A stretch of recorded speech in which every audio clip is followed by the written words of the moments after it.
Good morning, good afternoon, and good evening, depending on where you're watching and listening from.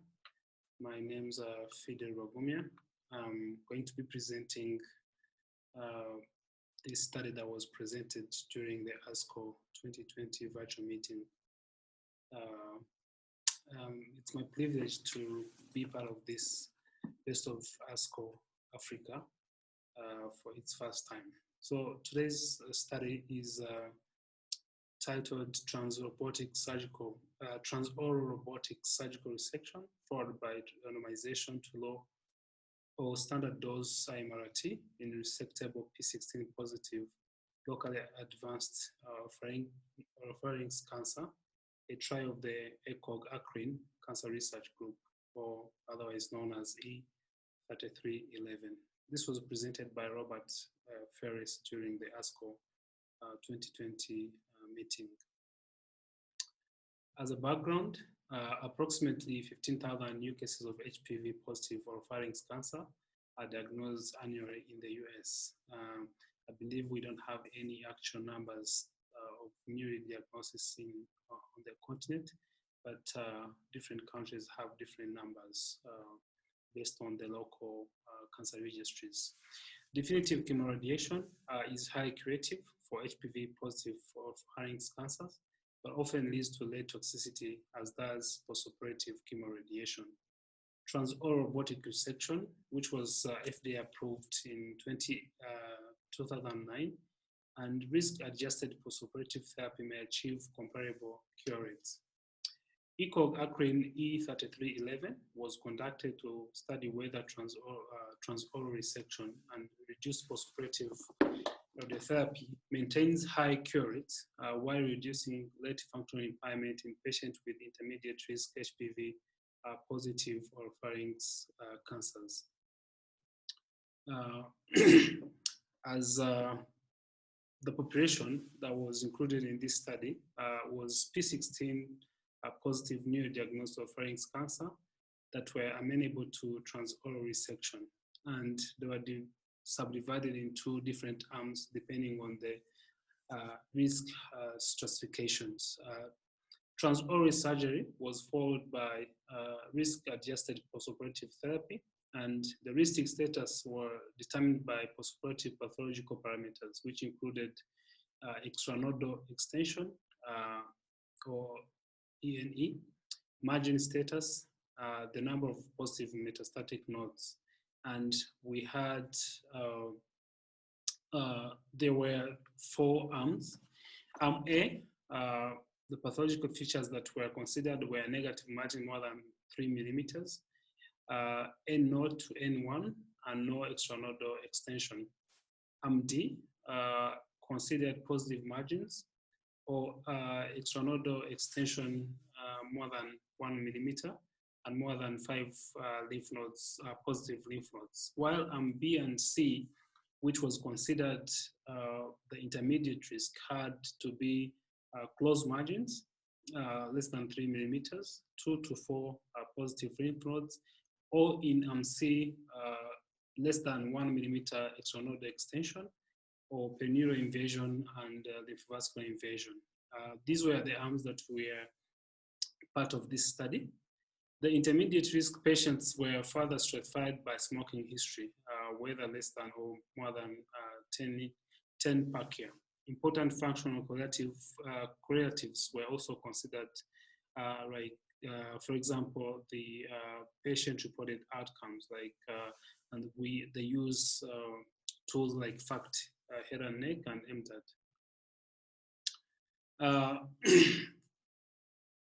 The further schema for this trial, which is basically what we already said, the arms, the low risk arm, the treatment was observation, and this included T1, pathological T1 to T2, N0 to N1 with negative margins, and these were observed.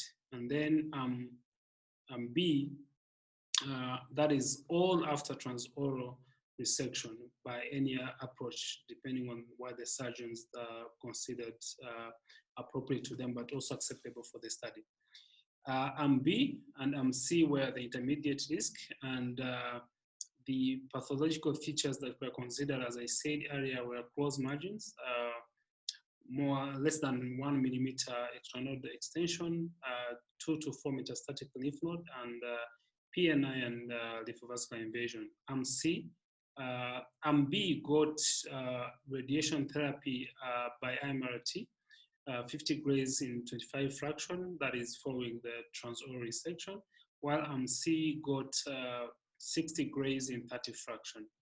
Arm D, which was considered a high risk arm, considered positive margins, more than 1 millimeter extranodal extension, or more than 5 metastatic lymph nodes. And these were treated to the usual standard of care, which is 66 grays in 33 fractions with weekly cisplatin. And the outcome of this study were looking at the 2-year progression-free survival. They also looked at other outcomes, secondary outcomes like oropharyngeal recurrence, and functional outcomes like quality of life.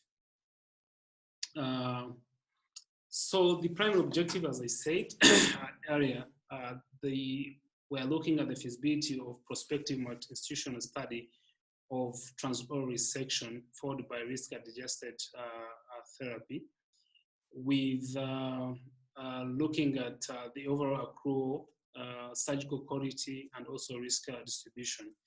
They also looked at the 2-year progression-free survival of the intermediate risk group, looking at 50 grays and 60 grays postoperative radiotherapy for patients with intermediate risk.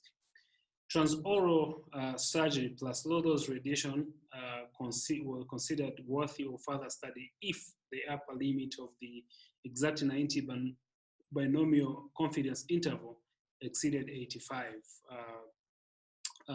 for Arm B and C separately. The sample size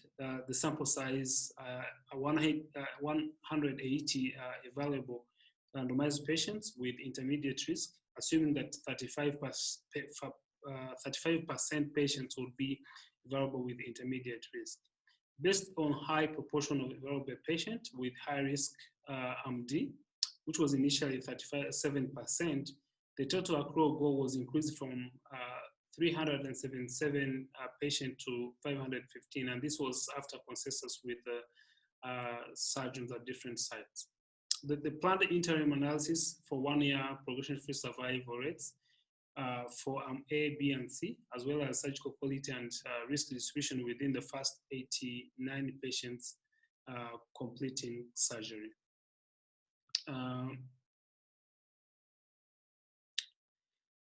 So from December 2013 to July 2017, 82 coordination surgeons performed transoral resection for 519 P16 positive oropharynx cancer patients. These were clinical stage T1 to T2, which was stage 3 and stage 4 according to the AGCC 7 without matted lymph nodes. The post-operative management was determined by the pathologically assessed risk. Among the 353 eligible and treated patients, 11% were enrolled in Arm A, which was the low risk. 58% were enrolled in the intermediate group, which had Arm B and Arm C. Arm B had a total of 102 patients, while Arm C had a total of 104 patients. Arm D enrolled 31% of the total patients that were enrolled. For Arm D, assignment was based on more than 1 millimeter of extranodal extension, which was 76%, while more than 4 lymph nodes patients that were considered based on more than 4 lymph nodes were 27%, and positive margins 11%. Positive margins that was overall 4% overall for all the 519 patients that were enrolled in this whole study. Of the 80 patients that were deemed ineligible, 28 hard scans and labs that were not done by protocol. Treatment arm distribution for all patients mirrored that for the 353 patients that were eligible and that were treated. This shows further how patients were distributed, but basically looking at how each arm took the patient and the patient distribution of all the 353 patients. As you can see, A had a total of 37. These were observed, while B and C, which were basically the focus of the study, B got 102 patients. These were the ones that were treated with 50 grays, and this C was the arm that got 60 grays.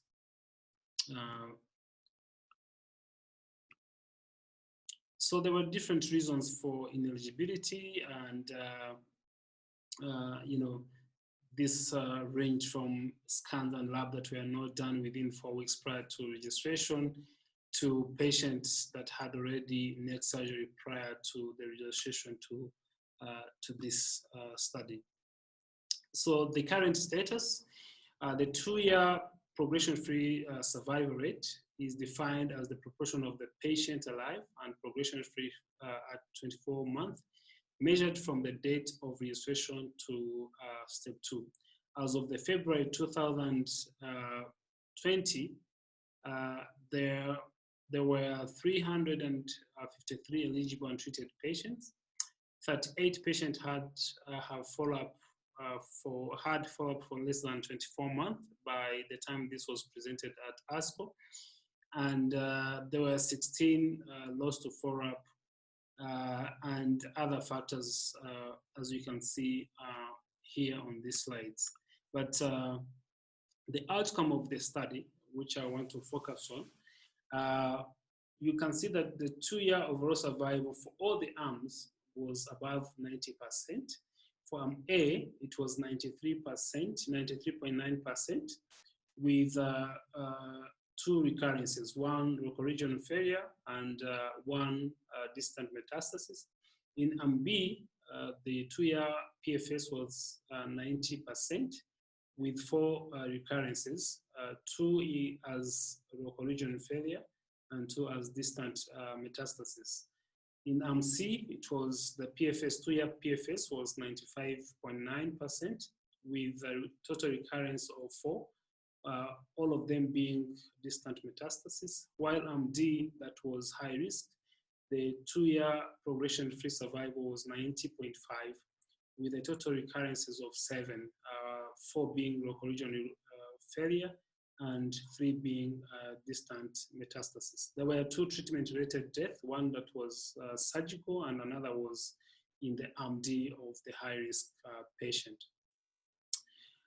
The transoral surgery plus low-dose radiation is worthy of further study, since the primary endpoint of the upper bound of the 90% confidence interval in the intermediate risk group exceeded 85% and was met.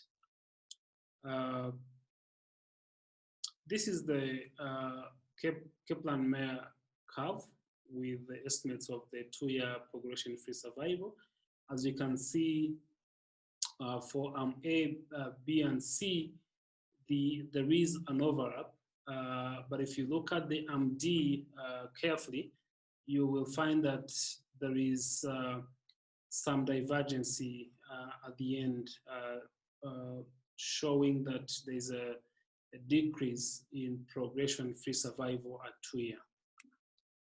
So as conclusion and future direction, transoral resection of P16 positive oropharynx cancers is safe and results in good oncological outcome, and is a promising de-intensification approach for these type of cancers. As some of you probably have heard, there's a lot of studies going on now trying to look at de-intensification approaches for these type of cancers. For patients with low-risk disease, the 2-year progression-free survival is favorable without postoperative therapy, For those with uninvolved surgical margins, less than 5 involved nodes and minimal extranodal extension, reduced dose postoperative radiotherapy without chemotherapy appears sufficient. Transoral surgical, transoral surgery plus 50 Gray should be compared to optimal non-surgical therapy in a phase 3 trial for patients with intermediate risk. With that, I would like to thank you all.